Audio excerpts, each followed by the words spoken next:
Hey everybody, welcome to the penultimate episode of the Dreamer's Edge podcast with... Chris, subtitle editor and occasional contributor to the site. And François, librarian and occasional contributor to the site as well. And I am Dimitri, editor-in-chief of idiomatic.com and movie critic. Today we are concluding our year-and-a-half-long journey down cinematic history with part 2 of our discussion on the best of the 50s. We're not going to do a worst of the 50s episode because really who cares? And that is the last decade we're going to do, even though there are movies from the 40s, 30s, and 20s I would have loved to talk about. But we are revamping all our podcasts here at idiomatic.com come 2014. So we thought it was a good time to sort of end things there and start something fresh. More on that next week as we'll discuss a little bit what we have planned for you guys. But for now, we've got a lot of movies to talk about, so why don't you get us started, Frank? My number 3 pick would have to be War of the Worlds, which I believe was, 1953, I think. Yes. Big movie in the history of science fiction. Lots of color, lots of really cool special effects. As I recall, I think it won the Oscar for special effects that year. And I think it's the definitive adaptation to H.G. Wells' classic. H.G. Wells really created so many of the staples of science fiction. It's a little scary. Both him and Jules Verne's really, on one hand, they created a genre. On the other, they created a lot of the basic stories which are eventually following. War of the Worlds certainly has been kind of a major one. But I remember watching it as a kid. It was still it still had that sort of really scary edge to it. It really captures the essence of just the futility, of what happens when, I guess, the flying saucers show up. And, a lot of the bad movies of the 50s really try to, I guess, maybe in a sense, echo or recapture that. It's just that with War of the Worlds, it's, the original material. But I've never seen that adaptation, and I'm just curious, coming right after the Second World War, did they play up just the idea of invasion, or did they play it up that the world is coming together to fight off this encroachment? Well, a little bit of both, really. They really touch on the world trying to come up, with solutions. And, of course, in the 1950s, you had the atomic bomb. So there's a really, really cool scene in the movie where they basically try to nuke the Martians and realize that the nukes are ineffective, which is kind of a scary thought in itself. And Godzilla saves the day. Yeah. Well, it's Camera. Camera. Friend to all children. The thing that really gets me is really, the sort of the sense of helplessness is really played out. And of course the big finale, which is, entirely H.G. Wells in a way, but, the notion of the viruses ending up, killing the Martians type of thing. So it's not the humans with their big weapons or whatever. It's somewhat humbling. It really is. I agree with you that the twist at the end that you just spoiled is actually the most powerful part of the movie. But what I also like is I'm happy Spielberg did the remake because it makes it easier for me to see what worked well in the original movie. As opposed to the remake. And I think one of the things that I like a lot more about the original movie is that it doesn't try to be about the little people. This is about the smart people, the best that humanity has to offer, or at least the best that humanity has selected, trying to figure out how to beat this alien threat. So that's an interesting point. Yeah. That's an interesting point. The fact that, we've got the scientists, the military people, the people who actually have the atomic bombs, as opposed to, I'm trying to escape from the Martians in an SUV. That isn't mine.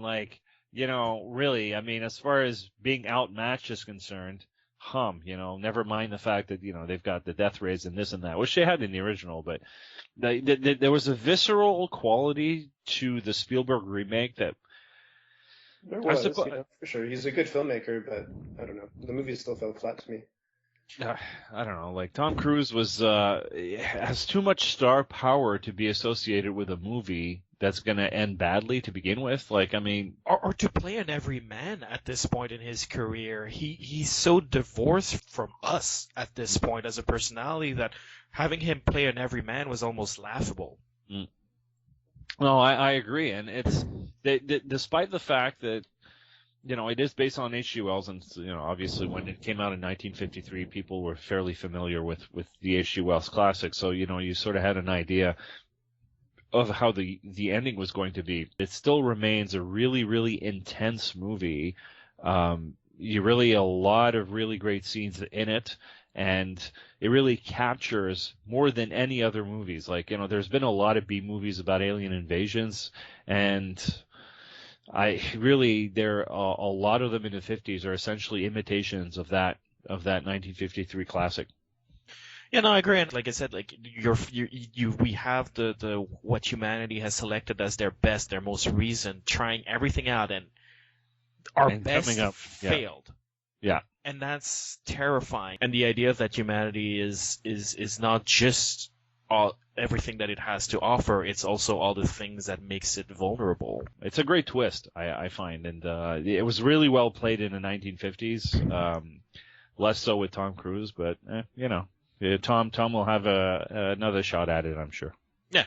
Somewhat. All right, so what is your number 2 pick for best movie of the 50s? My number 2, High Noon, 1952, Gary Cooper, The Strong Silent Type. I think it's the most thoughtful Western. I think it was set as a Western, but it was actually a lot more than a Western. It really deals with an individual who's kind of stuck in a very bad situation, and it's not about the chases, it's not about the gunfights, it's about how a guy has to deal with this particular situation.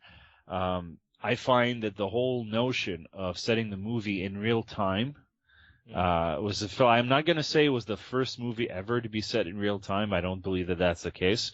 But it certainly was so effective, in playing up that plot device of, High Noon and, the characters waiting for that fateful moment. And it's nice to think of the hero as the lone guy who shows up and fixes everything. But guess what? A lot of heroes need a lot of help.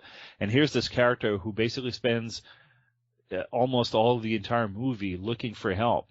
He's willing to make sacrifices, but no one else is really willing to go along with it or not really willing to pay the price. And I have to say, it's really apart really from his wife to be, who basically decides to shoot one of the bad guys. That's like, she's almost like really the only one. You were like going all out with the spoilers today, aren't you? Yeah, sorry. I don't know. I guess what I'm trying to say is that it's a thoughtful Western. It's set in a Western, but it's really a lot more than a Western. Yeah, I completely agree that it's a great movie, and I did choose it. It was among mine when we did this a little while ago, and I gave my choices. But I do kind of disagree with the idea of it being a thoughtful Western versus other Westerns. Like, certainly there's the B movie Western that's really just the stagecoach having to get from point A to point B, and the bandits trying to waylay them. But I do think the best of these Westerns that we're still watching today generally do either meditate on the genre or something about America or the person or where America thinks they fit into their own history, much more so than a lot of different genres. Yeah. The economics of most of these Western stories are that there's the lone shooter or outlaw that is able to take on kind of like that task for a quickly kind of gentrifying society who no longer wants to take on that, dirty job, and then eventually they get too slow or whatever, and their past comes and kind of catches them up. But in this case, it is still that story, but it's basically this person who used to do that role, still doing that role, still willing to do for the community, but the community is refusing to do for them. Yeah. So I mean, there's something in there. There's something deep down. I guess the morality to me of the whole movie is how if everybody were to join together, there would not be a problem. Mm-hmm. And that ending where he turns around and everybody comes out and they're all happy now that the crisis is past. And what does he do? He takes the sheriff's badge and he chucks it in the dust, looks at them in disgust, and walks away. They haven't fixed anything. They're not going to, when the next crisis rolls around, this guy's not going to be there for them. Yeah. And the reason he's not going to be there for them is because they weren't there for him. Like, it's a really powerful message about community in a sense. It shows how society sometimes comes up short. And maybe it's not that great of a message, but it's kind of a reality that sometimes maybe, we should consider, like, why let somebody... It's pointing that mirror that we don't necessarily want to look that closely to, Exactly. And adding to your point about how it's a meditation on the hero specifically, I think it is that criticism is also sort of oriented in High Noon towards the idea that maybe part of it is the hero worship, like the hero worship that is sort of key to Hollywood movies, certainly, but has become key to our culture, and already by that point has made us reliant on that Superman, if you will. Yeah, absolutely. Like, the Superman's going to show up and he's going to fix everything. I look at High Noon and I find that there are elements within that movie that are still current today and can still be put into movies today and not feel too old or old-fashioned. Like, it's really a movie that stands apart. That's why it's part of my picks. Yeah, it's a great pick. For sure. I agreed with Chris when he took it. But what I really want to talk about is On the Waterfront. No, I'm kidding. What we really need to talk about is my number one pick. Yes. Which is, I saw it again recently, a couple of months ago, Rear Window, Alfred Hitchcock. I was really blown away by the original premise. I find that this is a movie that has one main story, which is, very interesting, very, very riveting. What happens if you think that your next door neighbor or next door neighbor might be a murderer. Hitchcock, of course, really just is able to squeeze every, ounce of suspense out of, he keeps you guessing throughout the entire movie. Is the person really a murderer? Is there not? Yeah. But there are all these other little stories that are interwoven throughout the entire movie. That first shot when you see the backyard and the camera just pans around and you start making up all these little stories about the individuals who are living in this, huge apartment building. It's really, really fascinating. I was really, really I haven't seen anything, before or since, really, that just, I don't know, keeps me sort of like thinking and wondering, and a lot of it is interwoven, okay? There's the whole story about the little dog and, and this and that. And a lot of what's going on, Jimmy Stewart is looking across the courtyard. He's looking through the apartment building into the lives of all these other people. And some of it is a reflection of what he's going through. It also captures something that I think, which maybe our society or, like people that are contemporary in our time understand or live with a little more. And it's the voyeuristic aspect. Mm-hmm. The fact that, Jimmy Stewart is sitting in his apartment, with binoculars, with, a camera, he's got a big telephoto lens on it, and he just basically peeks in on these people. And there's a pleasure in that, which we, of course, living in an age of social media and camera phones and whatnot, can somewhat appreciate. I think, it's as much as we decry it and we think, okay, privacy is dead and that's not a good thing. And then what do? We snoop. Every single one of us in a sense, I don't know that I agree with that, because to a certain degree the social media and all of that works on the idea that not that we're snooping on other people's lives, but that we're all exhibitionists. Like, we have to accept the friend requests for them to be able to snoop on our lives. So to a certain degree, Oh, boy. we I agree don't know to it. about that. I don't know about that. I guess where I see the difference is I find Jimmy Stewart is transgressing. He's invading their personal space without permission, whereas in the case of what we're doing now culturally, we're the transgressors. We're shoving our shit in other people's faces. Well, I mean, or in some cases, somebody is shoving somebody else's shit in everyone's faces, and they're very happy. You know, like in some ways, it's me taking the selfie. In another, it's somebody else taking that picture of me and uploading it on the internet on his own little website, Okay. and then getting 100,000 likes because I happen to be falling on my face, trying to drink a milkshake. Right. Okay. The whole voyeuristic aspect also sets up the mystery, and the whole curiosity might kill the cat situation. I'm thinking And what you're saying in terms of that invasion and this and that, but I still think the crux of the story is more we're following or letting people in because we're obsessed with narratives and these little stories. Like I'm this constant amazement of like, oh, what, people are still doing things even if I'm not in the room with them. And you get that sense from the Hitchcock movie as well. Like even if he's reflecting on these people and basically like making up stories about them that kind of reflect about his own life, like this is what you do. You build a narrative out of small little details, And I'm thinking if we were to do this story now, like it would be called Disturbia. Or that's what I was thinking. It would I haven't be exactly seen that. Or it would be, like the sleeper cell that I think I've discovered down the street. You know what I mean? Like it would be basically where just like someone has a completely other life and it takes you by surprise and you suddenly get this obsession about them because you just want to know more, I haven't seen Disturbia, so I can't. I'm very curious about it. Dimitri, is it good at all? It's actually a fine movie. I mean, yes, you get a little bit too much Shia LaBeouf going no in that movie. But I think though that Rear Window gets perfectly that Disturbia tries to do differently, but in so doing doesn't really get it right. It's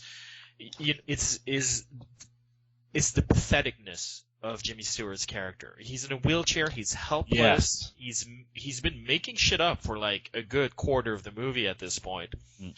And so when people dismiss him, you don't blame them.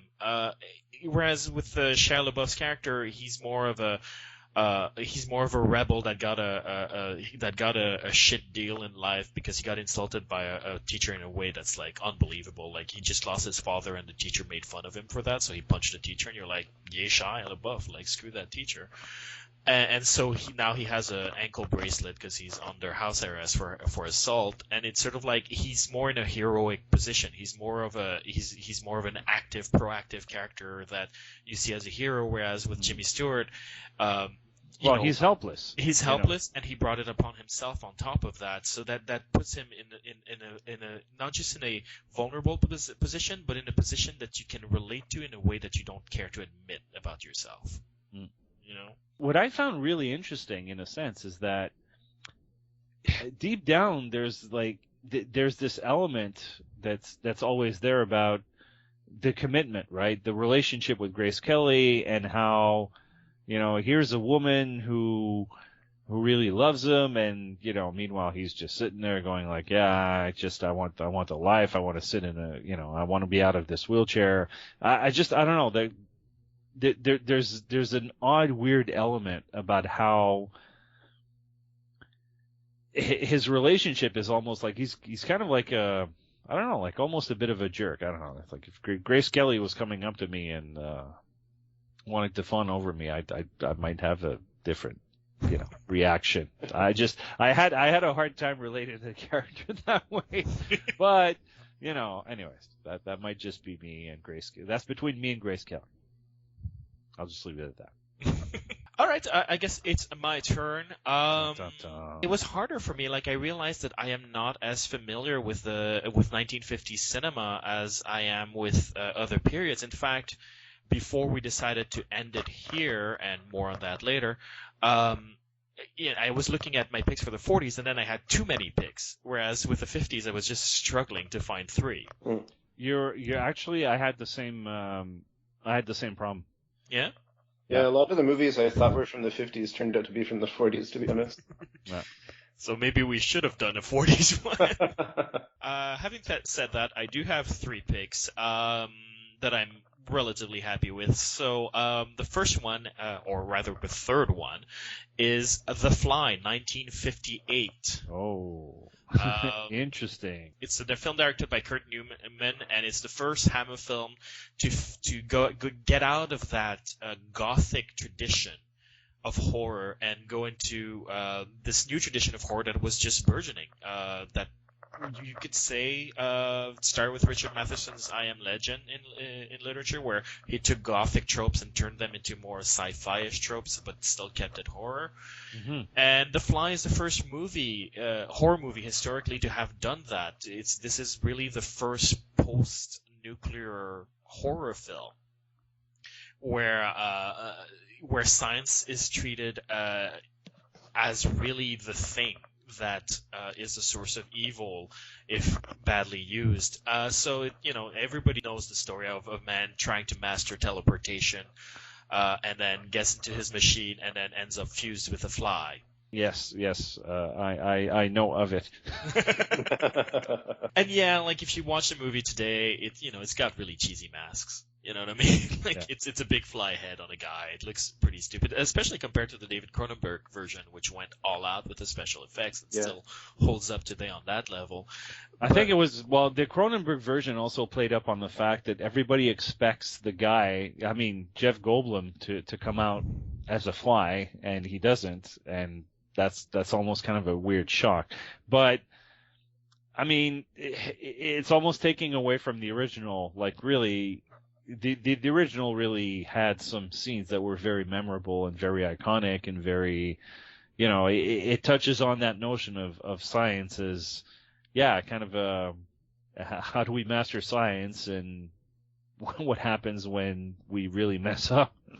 Well, I think The Invisible Man actually touched on the same themes. Arguably Frankenstein, if you really want to go up that far. Yeah, but that's still really close to the Gothic tradition at that point, though. Mm. But you were mentioning. I think The Invisible Man less so. Yeah. I was trying to think about when science started to be seen with that sense of like, is it always good, or is it just the solution? And I can't really I have no idea, but I do remember watching The Invisible Man again for the first time in years and years, and it did ring that same tone to me. And it's a scary movie. The Invisible Man is a very scary movie, and what makes The Invisible Man different for me is actually what makes it so scary is that this man turns mad and goes nuts. Yeah. He's really. Are we talking about Are we talking about the Kevin Bacon one? But both they do that because Hollow Man tries to follow that same idea that the sort of both the maddening frustration of being turned invisible and the freedom it offers turns this guy slowly mad and really evil, and it becomes more about this man's evil than it is about the evil of science, if you will, to some degree. Yeah, that's true. Okay. Whereas The Fly, as the original The Fly.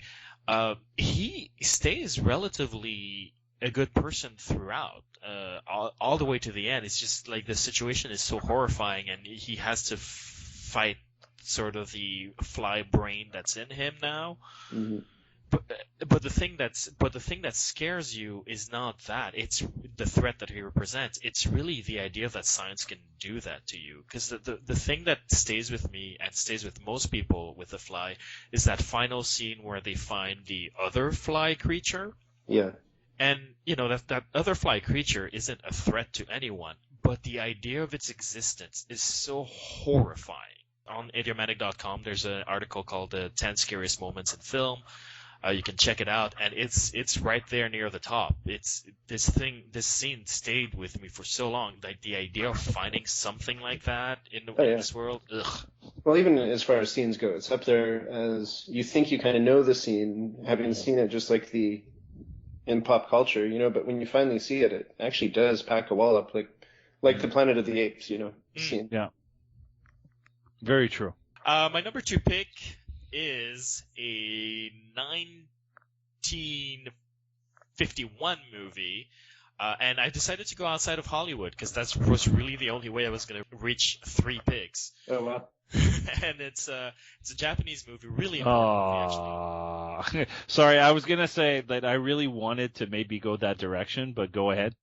Okay, so it's Akira Kurosawa film, but it's probably not the one you're thinking of, Frank. What is it? What is the one you would have picked? Well, I mean, there's either Ran or the 47 Ronin, but I'm not sure like which ones were made when. So I actually went with Rashomon. Okay. I expected most people would have gone with Seven Samurai, but I find Seven Samurai is very much in the Western tradition, and that was the point, obviously, and so it doesn't bring anything as new as I wanted to be able to discuss, you know. Mm-hmm. Rashomon is a movie that when you look at it, if that movie didn't exist, then you wouldn't have Pulp Fiction. You wouldn't have The Usual Suspects. You wouldn't have any of these movies that are based on playing with the subjective view. Point of view, yeah. Mm. And it's one of the first movies to do it, if not the first movie to do it, and to play with it and to sort of let you question the limitations of your personal perspective. And it was big at the time. This is right around the tail end of modernism in literature. So it certainly was a product of its time. It's not like it created a new idea or anything, but it brought it to cinema in a really elegant and beautiful way. The story, for those of you who aren't familiar with it, is they find a woman murdered in the forest, and a samurai helmet is trampled on, and they arrest the bandit for it.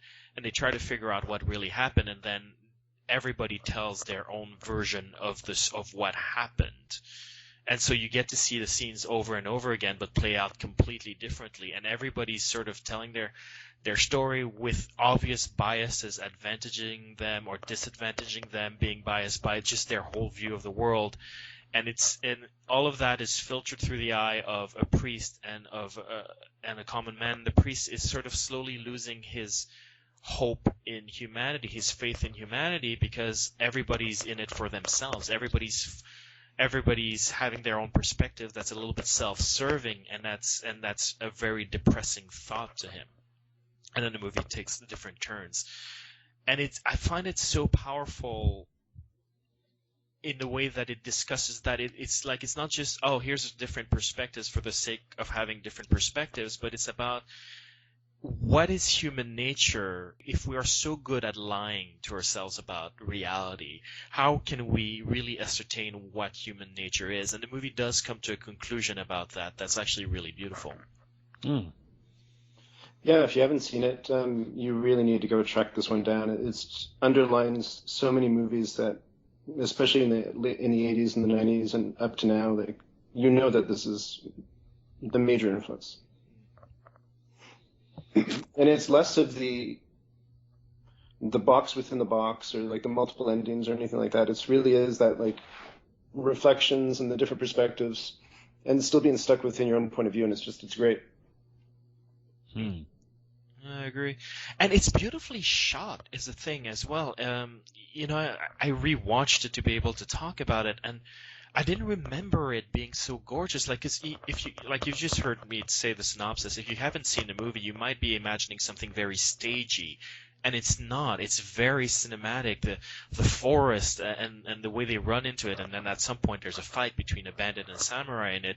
That's so honest in the way it's filmed, in the sense that like it is not a pretty fight, it is not a spectacular fight, it's just a pathetic display of human violence, and it's beautiful. It's beautifully shot. The shadows, the lights, the way it's filmed, it's rich. I mean, the movie starts with this half broken down palace in the middle of the rain, and you're looking at this. It's like we're looking at James Whale's 1931 Frankenstein for the first time, where you're like, oh my god, they could do that back in the day. That's gorgeous.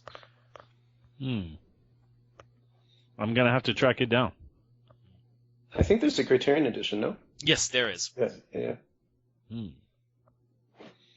So yeah, I hardly recommend it. In fact, it would have been my number one pick if I hadn't, right from the minute I looked at the 50s, decided what my number one pick was going to be, no question. Oh, really? Okay. Yeah, and that's a 1952 movie, so the following year, directed by Stanley Donen and Gene Kelly, and I'm of course referring to Singing in the Rain. Aha. Okay. I know, Chris, you're not a fan of musicals, so you're No. probably going like, really? No, I can understand why people would choose this one for sure, and I was actually expecting at least one person to choose it for sure.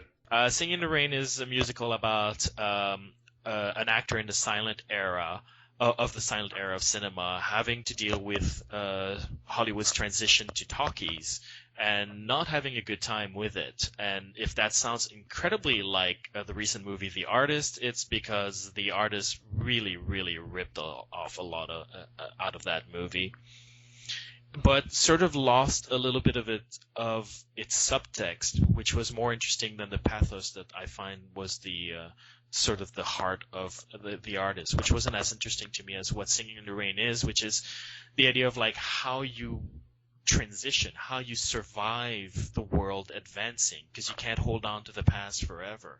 And to a certain degree, it is a big piece of American propaganda. It is all about American exceptionalism to a certain degree, because when he fails at transitioning, he's still holding on to these, swashbuckling movies about European heroes and whatnot, and it's only until he embraces the all-American musical style that is like purely 100% American that suddenly he finds his way in the world, which is like, yeah, that's heavy-handed propaganda, folks.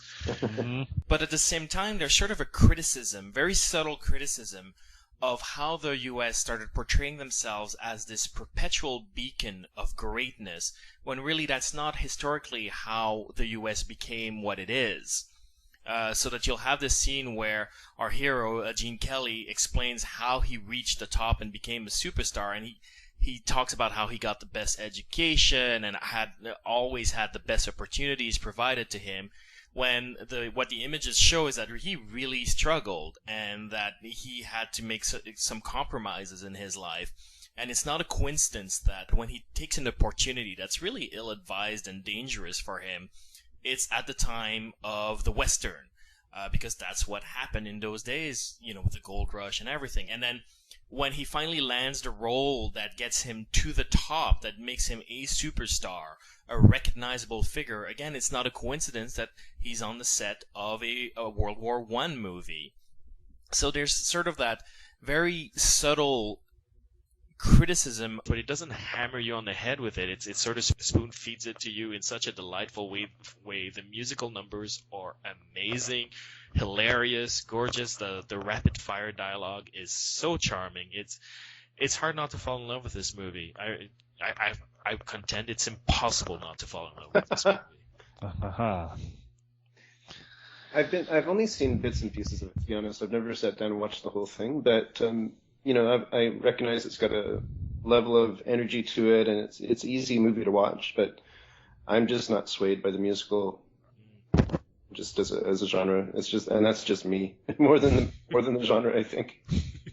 I'm like Chris. I have only seen bits and pieces of it. I have to say the dancing is absolutely probably.